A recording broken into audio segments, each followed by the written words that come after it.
It pains.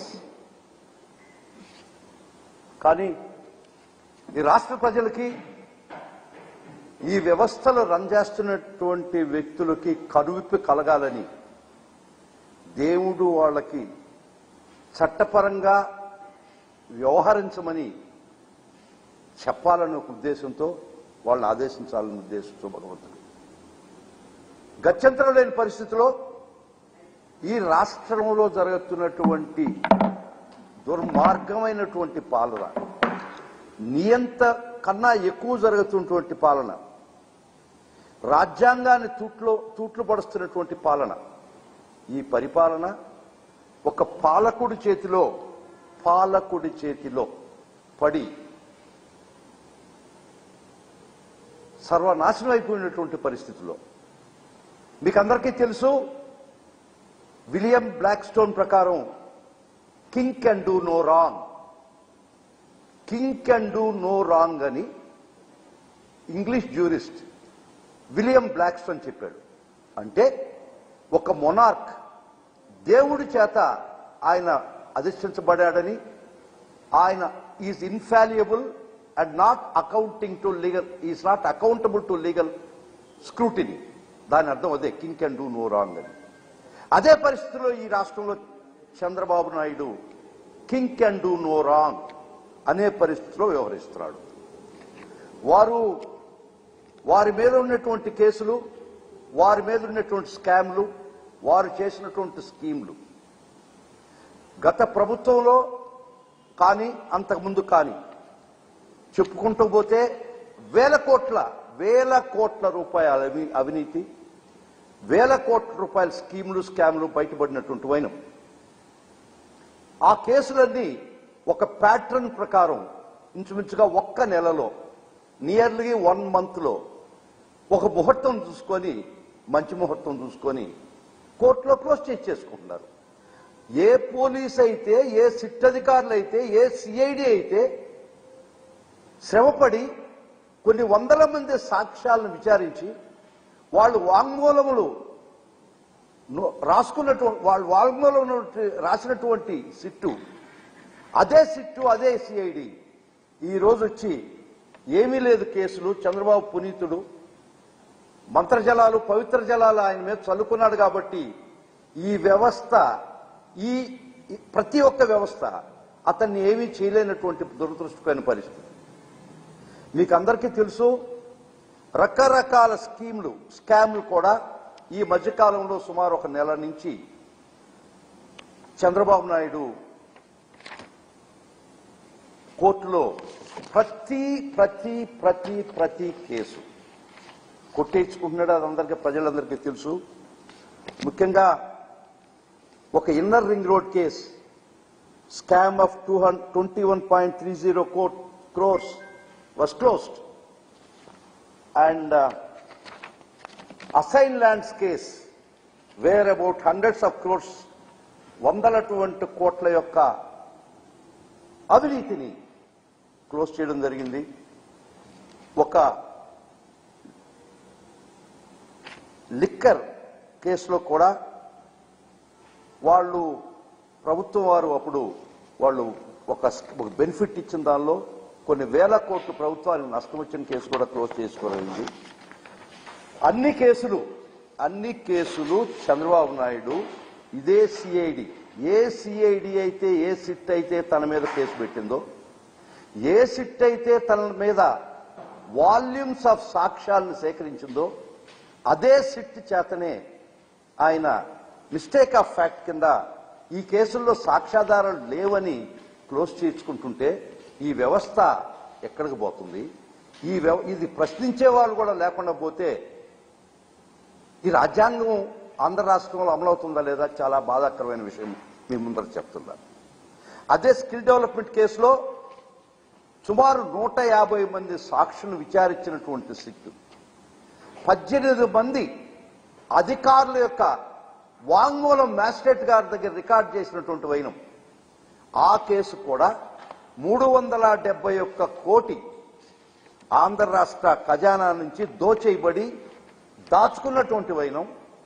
ఈ ఆ సంబంధించినటువంటి షెల్ కంపెనీస్ ను కూడా అరెస్ట్ చేసినటువంటి వైన అందరికీ తెలిసినటువంటి విషయం. ఆ ఒక్క కేసులోనే 371 కోటి స్కామ్ చేసి దారి మళ్లించి కొంత రకరకాల వ్యక్తులు చేర్చకుండా ఈ బెనిఫిషరీ ఫైనల్ బెనిఫిషరీ కూడా చేరినటువంటి ఎవిడెన్స్ ఉంది. అదే చంద్రబాబు నాయుడు ఇదే కేసులో సుప్రీంకోర్టులో ఈ రోజు దాకా వాళ్ళు వేసిన క్వాష్ పిటిషన్ పెండింగ్ ఉంది. అదే సిట్ ఆ కేసులో వాల్యూమ్స్ ఆఫ్ డాక్యుమెంట్ ఎవిడెన్స్ వేసి ఈయన మీద కేసు రుజువు చాలా ప్రాథమిక విచారణలో చాలా చాలా చాలా ఎక్కువైనటువంటి సాక్ష్యాధారాలు ఉన్నాయని అదే సిట్ సుప్రీంకోర్టులో అఫిడవిట్ దాఖలు చేయలేదా, కౌంటర్ దాఖలు చేయలేదని అడుగుతున్నా. అదే వారు రిమాండ్ చేస్తున్నప్పుడు ఇదే సిట్ అధికారులు వారి మీద పెట్టినటువంటి అభియోగాలు స్పష్టంగా సాక్ష్యాధారాలతో కూడా రుజువు చేసినటువంటి పరిస్థితి ఈరోజు సిట్ ఆఫీసర్స్ లేవా? ఇది నవ్వితే నాకేమిటి లోటని నవ్విపోరా. ఇదే సిట్, ఇదే ఆఫీసర్స్, ఇదే సిఐడి సేకరించినట్టు సాక్ష్యాలను ఈరోజు సాక్ష్యాలు లేవని మీరు మిస్టేక్ ఆఫ్ ఫ్యాక్ట్ కింద కొట్టించుకున్నారంటే దీనికి న్యాయ వ్యవస్థ కూడా తలదించుకోవాల్సిన పరిస్థితి మీకు తీసుకొస్తున్నటువంటి వైన న్యాయ వ్యవస్థ కూడా ఏమి చేయలేనటువంటి పరిస్థితి. ఇక్కడ గ్రామాల్లో ఆడుకుంటుంటారు పిల్లకాయలు దొంగ పోలీస్ ఆట. ఇక్కడ దొంగ వాళ్లే, పోలీసు వారే, వ్యవస్థ వాళ్లే, న్యాయ నిర్ణేతలు కూడా వారే. వారి కేసు మీద వారే ఇన్వెస్టిగేటింగ్ ఆఫీసరు, వారి కేసుల్లో వారే న్యాయ వ్యవస్థ, వారి కేసుల్లో వారే న్యాయ నిర్ణేత, వారి కేసులో వారే దొంగ.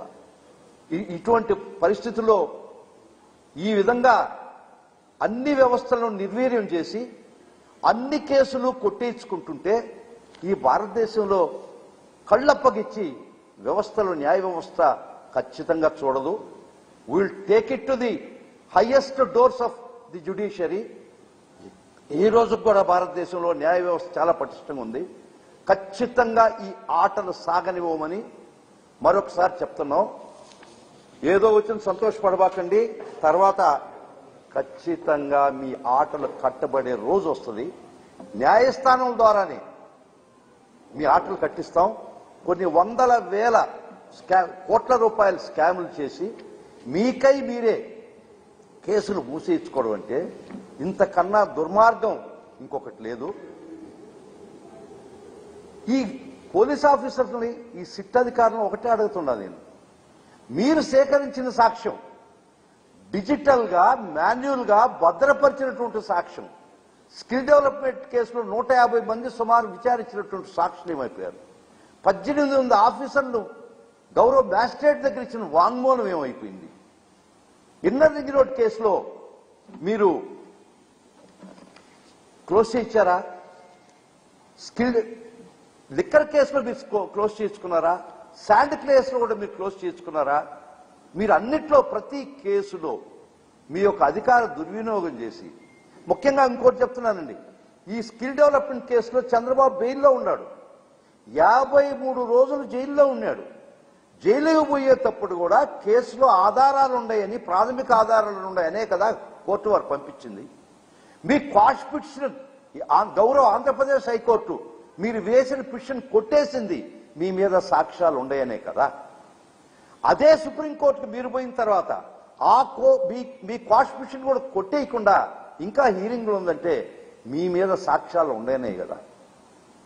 గౌరవ సుప్రీంకోర్టులో మీ క్వాష్ పిటిషన్ పెండింగ్ ఉండగా మీరు స్కిల్ డెవలప్మెంట్ కేసులో ఈ అధికారుల చేత మీరు మిస్టేక్ ఆఫ్ ఫ్యాక్ట్ రాయించి కొట్టేస్తారా? మరలా చెప్తున్నాం, ఈ విధంగా చట్టాలను దుర్వినియోగం చేసినటువంటి అధికారులు కూడా ఒక్కరోజు కోర్టు ముందర జవాబు చెప్పుకోవాల్సిన పరిస్థితి ఖచ్చితంగా మీకు వస్తుంది. చట్ట ప్రకారం వ్యవహరించండి. చట్టానికి ఎవరు అతిథులు కారు. మీకై మీరే సాక్ష్యాలు ఉండేని వాల్యూమ్స్ ఆఫ్ పేజెస్ రాసినటువంటి రికార్డులు ఈ రోజు సాక్ష్యాలు లేవని మీరు చెప్తుంటే మిమ్మల్ని ఖచ్చితంగా ప్రశ్నిస్తాం.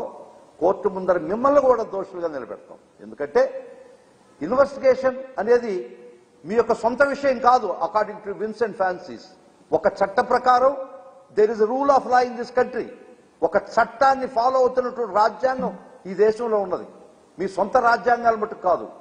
కాబట్టి ఈ విధమైనటువంటి చంద్రబాబు అధికారంలోకి వచ్చిన తర్వాత ఒక్క నెలలో అన్ని కేసులు కొట్టేయించుకొని అదే పోలీస్ చేత, అదే సిఐడి చేత మిస్టేక్ ఆఫ్ ఫ్యాక్ట్ కింద రెఫర్ ఛార్జ్ షీట్లు ఫైల్ చేసి మీరు కేసులు కొట్టేస్తే అంతటితో ఆగదు ఈ వ్యవస్థ. ఖచ్చితంగా మీ మీద పైకోర్టుకు తీసుకుపోతాం. దీనిలో సహకరించినటువంటి సాక్ష్యాధారాలు, వాల్యూమ్స్ ఆఫ్ సాక్ష్యాలు ఆల్రెడీ భద్రపరిచి ఆ కేసులో ఉన్నటువంటి సాక్ష్యాలు ఉన్నటువంటి కేసులో కూడా మీరు మిస్టేక్ ఆఫ్ ఫ్యాక్ట్ రాశారంటే మీరు కూడా చట్టం దృష్టిలో తప్పు చేస్తున్నారు. మీరు కూడా ఒక రోజు కోర్టు ముందర ఖచ్చితంగా మీ చర్యలకు బాధ్యత వహించాల్సి వస్తుంది. మీ మీద కూడా కోర్టు వారి చర్యలు ఖచ్చితంగా ఉంటాయి. ఎందుకంటే it is dereliction of duty when you your self has collected. మీరు సాక్ష్యాలు మీకై మీరే కలెక్ట్ చేసినటువంటి సాక్ష్యాలు ఉన్నాయి, వాల్యూమ్స్ ఉన్నాయి, వందల మంది సాక్ష్యాలు మీరు విచారించున్నారు. ఈ రోజు తూచని చెప్పేసి సాక్ష్యాలు లేవని చంద్రబాబు గారు పునీతులని చెప్పి వారి మీద పవిత్ర జలాలు చల్లి ఆయన మీద ఏ కేసులు లేవని చెప్పడం, కేసులు ముందరకు తీసుకోకుండా పోవడం, కేసులు క్లోజ్ చేయడం చాలా చాలా గర్హనీయమైన చర్య. వైఎస్ఆర్ కాంగ్రెస్ పార్టీ కానీ ప్రతి పౌరుడు బాధ్యత ఉంది. ఇది కానీ అలౌ చేస్తే అధికారంలో ఉండినటువంటి ప్రతి వ్యక్తి తను ఏ దుశ్చర్యకైనా పాల్పడి తన అధికార బలంతో కేసు కొట్టించేసుకుంటే ఇంకా సామాన్య మానవుడి పరిస్థితి ఏందో మీకు అర్థమవుతుంది. కాబట్టి చెప్తున్నాం, ఇన్ని వేల కోట్ల స్కాములకి ఒక్క కేసు కాదు, ఒక్క ఇది కాదు, మీ యొక్క చరిత్ర చిట్టా ఇప్పితే భారతదేశంలో ఏ ముఖ్యమంత్రి చేయనటువంటి తీవ్ర అధికార దుర్వినియోగానికి మీరు పాల్పడుతున్నారు. పోలీసులు చంద్రబాబు మామూలుగా ఎట్టుందంటే ఆయనే నేరస్తుడు, చంద్రబాబే నేరస్తుడు, చంద్రబాబే న్యాయవాది, చంద్రబాబే జడ్జి, చంద్రబాబే ఇన్వెస్టిగేషన్ అధికారి. ఈ పరిస్థితిలో మీరు కొనసాగుతున్నారు. అవినీతి చేసేది మీరే, అవినీతి మీద ఇన్వెస్టిగేట్ చేయించి కేసు లేదని చెప్పేది మీరే, తీర్పులు కూడా మీరే చెప్పుకున్నటువంటి పరిస్థితి ఈ రాష్ట్రంలో కొనసాగుతుంది. మీ అవినీతి చిట్టా ఇప్పితే ఇన్నర్ రింగ్ రోడ్ పేరుతో 21.30 కోట్లు స్కామ్ ఉందా లేదా, తర్వాత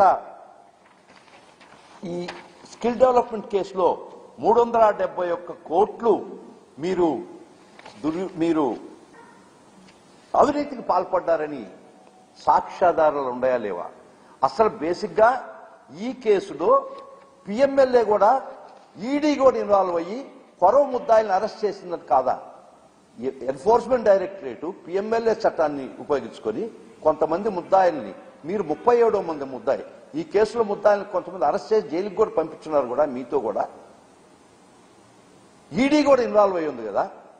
ఇటు గౌరవ సుప్రీంకోర్టు దగ్గర క్వాష్ పిటిషన్ పెండింగ్ ఉంది కదా.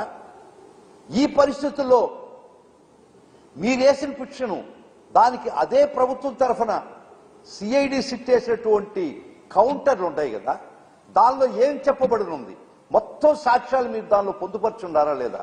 ఈ రోజు ఇక్కడికొచ్చి మీరు సాక్ష్యాలు లేవని చెప్పి మిస్టేక్ ఆఫ్ ఫ్యాక్ట్ కింద కొట్టేయడం అనేది పరమ దుర్మార్గమైన చర్య. ఖచ్చితంగా ఇవి ఈరోజు కేసు కొట్టించుకున్నామని మీరు సంతోషపడవచ్చు. దేశంలో అత్యున్నతమైన న్యాయస్థానం ముందుకు తీసుకుపోతాం.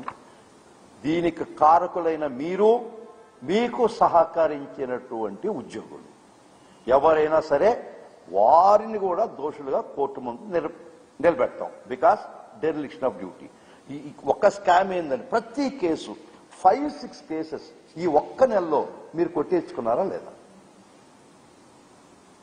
న్యాయస్థానంలో కేసు విచారింపబడిన తర్వాత నిర్దోషి అయినారా? విచారణకు ముందే మీ అధికార బలాన్ని వాడుకొని అదే సిఐడి చేత రెఫర్ ఛార్జ్ షీట్లు ఇచ్చుకొని ఏ సిఐడి అయితే సాక్ష్యాలు మీ మీద సేకరించిందో, భద్రపరిచిందో, అదే సిఐడి చేత కళ్ళు మూసి వారి చేత కోర్టులో రెఫర్ ఛార్జ్షీట్ ఇచ్చేసి మీరు పవిత్రులు అయిపోయినారు. మరీ స్కిల్ క్యాంప్ కేసులో ఈడీగా ఇన్వాల్వ్ అయి ఉంది, అరెస్టులు జరిగి ఉన్నాయి. 371 కోటి, ఇది వైఎస్ఆర్ కాంగ్రెస్ పార్టీ పెట్టినటువంటి కేసు కాదు. 2017లో directorate general of GST intelligence పూనాలో మీరు పార్క్ చేసినటువంటి అమౌంట్ కొన్ని షెల్ కంపెనీస్ లో వాళ్ళు ఫేక్ బిల్స్ పట్టుకుని వాళ్ళు మీకు తెలిపారు. వాళ్ళు ఈ కేసుకి వాళ్ళు పెట్టించినటువంటి కేసు వైఎస్ఆర్ కాంగ్రెస్ పార్టీకి సంబంధం లేదు. ఇది 2017లోనే directorate general of revenue intelligence GST intelligence వాళ్ళు పెట్టిన కేసు కాబట్టి వారే మీ మీద సాక్ష్యాధారాలు ఉన్నాయి. 371 కోటి మీరు ఈ స్కామ్ లో దారి మళ్లించారని చాలా స్పష్టంగా మీ మీద పెట్టినటువంటి రిమాండ్ రిపోర్ట్ అయితేమి, మీ మీద ఫైల్ చేసినటువంటి క్వాష్ పిటిషన్ల కౌంటర్లు అయితేమి, 150 చిల్లర మంది సాక్షులైతేమి, 18 మంది ఆఫీసర్లు ఇచ్చినటువంటి వాంగ్మూలం ప్రకారం అయితేమి, ఇంత సాక్ష్యం ఓవర్హెల్మింగ్ గా ఉన్నా కూడా మీరు నిస్సిగ్గుగా, నిర్భీతిగా, లజ్జగా మీరు కేసులు ఈరోజు తీసేసుకుంటున్నారంటే will not leave this matter. ఖచ్చితంగా మీ మీద ఈ చర్యలకు వ్యతిరేకంగా పోరాడతాం. Will see that justice is prevailed. You are not a king. King can do no wrong అనేది మీకు అప్లై కాదు. మీరు మోనార్క్ కాదు. మీరు దేవుడిచే అధిష్ఠించినటువంటి అధికారి కాదు. This is common law, British common లాలో ప్రిన్సిపల్. అది మనకు కాదది. Here even if king do wrong, he is amenable for the judicial scrutiny in this country. ఈ దేశంలో ఉన్నట్టు గొప్ప రాజ్యాంగం ప్రకారం రాజు తప్పు చేసినా, పేద తప్పు చేసినా ఒకే విధంగా రాజ్యాంగం హక్కులు ప్రసాదించింది. కాబట్టి మీకు extra nothing had been provided. మీకు ఎక్స్ట్రా అధికారాలు కానీ ప్రివిలేజెస్ కానీ ఏమి ఇవ్వలేదు. గుర్తుపెట్టుకోండి, ఇక్కడ గొప్ప భారతదేశ రాజ్యాంగంలో పేద రాజు ఇద్దరు ఒకే సమానంగా ఉంటారు. ఈ రోజు మీ యొక్క అధికార దుర్వినియోగంతో అసలు మీ బెయిల్ క్యాన్సిలేషన్ కి ఇది కరెక్ట్ కదా? మీకు బెయిల్ ఇచ్చిన కండిషను, మెడికల్ బెయిల్ ఇచ్చిన కండిషను, తర్వాత బెయిల్లో సాక్షులను ప్రభావితం చేయడానికి లేదు. ఆ కండిషన్ ఉందా లేదా? అది ఇంకా అమల్లో ఉంది కదా. ఈ రోజు సాక్షులే కాదు కదా, సాక్షులను ప్రభావితం చేసి, వ్యవస్థను ప్రభావితం చేసి మీ మీద మీరు కేసు కొట్టేయించుకుంటే అసలు మీ బెయిల్ క్యాన్సిలేషన్ కూడా చాలా అవకాశాలు ఉన్నాయి. ఆ విధంగా కూడా మేము ప్రయత్నిస్తాం.